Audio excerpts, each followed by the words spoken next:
അമ്മ കരഞ്ഞുകൊണ്ടാണ് ഈ മക്കൾക്ക് മുമ്പിൽ പ്രത്യക്ഷപ്പെട്ടു. സ്വന്തം മകൻ ഉടുതുണിയില്ലാതെ പ്രാണൻ വെടിയുന്നത് കുരിശിന് കീഴെ നോക്കി നിൽക്കുമ്പോഴും ആ അമ്മയുടെ കണ്ണുകൾ ഈറനണിഞ്ഞിട്ടില്ല. ആ അമ്മ കരയണമെങ്കിൽ എന്തുമാത്രം അമ്മയുടെ ഹൃദയം വേദനിച്ചിട്ടുണ്ടാകും. 2000 വർഷങ്ങൾക്ക് മുമ്പ് തൻ്റെ മകൻ പിടഞ്ഞ് മരിച്ചത് ഈ ലോകത്തിൽ നിന്ന് പാപം തുടച്ചു മാറ്റാൻ വേണ്ടിയിട്ടാണ്. ആ ഹൃദയവേദനയുടെ ബാക്കിപത്രമായി ആ കണ്ണുകളിൽ നിന്ന് കവിൾത്തടങ്ങളിലൂടെ കണ്ണുനീരിങ്ങനെ താഴേക്ക് ഒലിച്ചിറങ്ങുന്നത്. ഈ കണ്ണുനീര് നിന്നാൽ കഴിയുന്ന രീതിയിൽ നിനക്ക് തുടക്കാൻ പറ്റും. ഞാൻ വിശുദ്ധിയിൽ ജീവിക്കും എന്നൊരു തീരുമാനമെടുത്താൽ ആ കണ്ണിൽ നിന്ന് ഞാൻ മൂലം താഴേക്കൊഴുകുന്ന കണ്ണുനീർ എനിക്ക് തുടച്ചു മാറ്റാനാണ്. പ്രിയമുള്ളവരെ, ലാസലറ്റ് മാതാവിനെ പറ്റി നമുക്കൊന്ന് ചിന്തിക്കാം. ഫ്രാൻസിലെ ആൽപ്സ് പർവ്വതനിരകൾക്ക് സമീപമുള്ള ലാസലറ്റ് എന്ന കുന്നിൻ ചെരുവിൽ 2 കുട്ടികൾക്ക്, മാക്സിമിലിയൻ, മിലാനി എന്നു പേരുള്ള 2 കുട്ടികൾക്ക് പരിശുദ്ധ അമ്മ പ്രത്യക്ഷപ്പെട്ടു. 1846 സെപ്റ്റംബർ 19 അമ്മ അവർക്ക് മുമ്പിൽ പ്രത്യക്ഷപ്പെടുന്നത്. മറ്റ് പ്രത്യക്ഷപ്പെടലുകളിൽ നിന്നും ഈ ഒരു പ്രത്യക്ഷപ്പെടലിന് വല്ലാത്തൊരു പ്രത്യേകതയുണ്ട്. കാരണം എന്താണെന്നറിയാമോ? അമ്മ കരഞ്ഞുകൊണ്ടാണ് ഈ മക്കൾക്ക് മുമ്പിൽ പ്രത്യക്ഷപ്പെട്ടത്. അതുകൊണ്ട് തന്നെ അവർക്ക് അത് പരിശുദ്ധ കന്യകാമറിയമാണോ എന്നൊരു സംശയം ഉണ്ടായിരുന്നു. കാരണം അമ്മ കരയുന്നതിൻ്റെ കാര്യമില്ലല്ലോ. കാരണം സ്വർഗത്തിൻ്റെ രാജ്ഞിയാണ്, ക്രിസ്തുവിൻ്റെ അമ്മയാണ്, സ്വർഗം ആസ്വദിക്കുന്നവളാണ്, പാപമില്ലാതെ ജനിച്ചവളാണ്, ജീവിച്ചവളാണ്. അങ്ങനെ ഒരുപാട് നന്മകളുടെ നിറകുടമായ പരിശുദ്ധ അമ്മ കണ്ണുനീരൊഴുക്കുന്നു എന്നത് ഉൾക്കൊള്ളാൻ പറ്റാത്തൊരു കാര്യമാണ്. പ്രിയമുള്ളവരെ, അമ്മയുടെ കണ്ണുനീര് കാണുമ്പോൾ നമ്മുടെ ഉള്ളിലേക്ക് കടന്നു വരേണ്ട വലിയൊരു സന്ദേശം അല്ലെങ്കിൽ വലിയൊരു സത്യം എന്താണെന്ന് വെച്ചാൽ, സ്വന്തം മകൻ ഉടുതുണിയില്ലാതെ പ്രാണൻ വെടിയുന്നത് കുരിശിന് കീഴെ നോക്കി നിൽക്കുമ്പോഴും പാരമ്പര്യം പറയുന്നുണ്ട് ആ അമ്മയുടെ കണ്ണുകൾ ഈറനണിഞ്ഞിട്ടില്ല.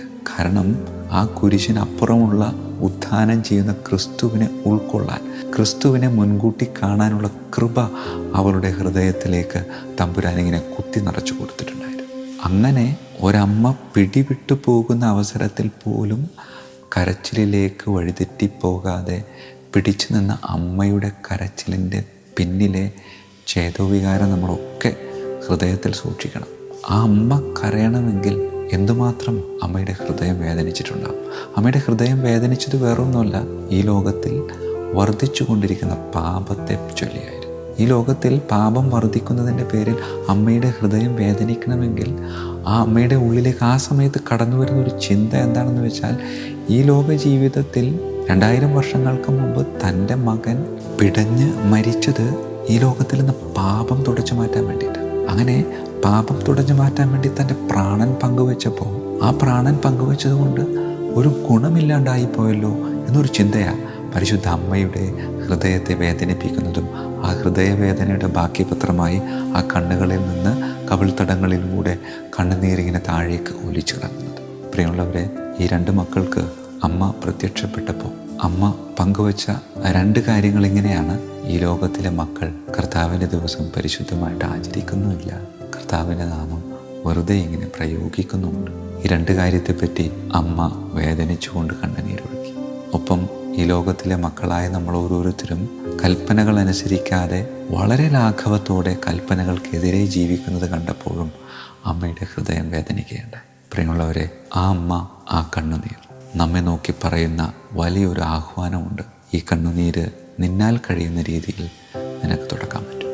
കർത്താവിൻ്റെ ദിവസത്തെ വിശുദ്ധമായി ആചരിച്ചുകൊണ്ട് കർത്താവിൻ്റെ നാമം വെറുതെ പാഴ്വാക്കായി ഉപയോഗിക്കാതെ അത് വിശുദ്ധമായ ഒരു മന്ത്രണമാക്കി കൂടെ കൂട്ടിക്കൊണ്ട് ഞാൻ വിശുദ്ധിയിൽ ജീവിക്കും എന്നൊരു തീരുമാനമെടുത്താൽ ആ കണ്ണിൽ നിന്ന് ഞാൻ മൂലം താഴേക്കൊഴുകുന്ന കണ്ണുനീർ എനിക്ക് തുടച്ചു മാറ്റാനാവും. ഒപ്പം ആ കണ്ണുകളിൽ നിന്ന് ഒരിക്കലും കണ്ണുനീർ താഴേക്ക് വീഴാതിരിക്കാൻ വേണ്ടി അപരൻ്റെ മാനസാന്തരത്തിന് വേണ്ടി എനിക്ക് പ്രാർത്ഥിക്കാനും സാധിക്കും.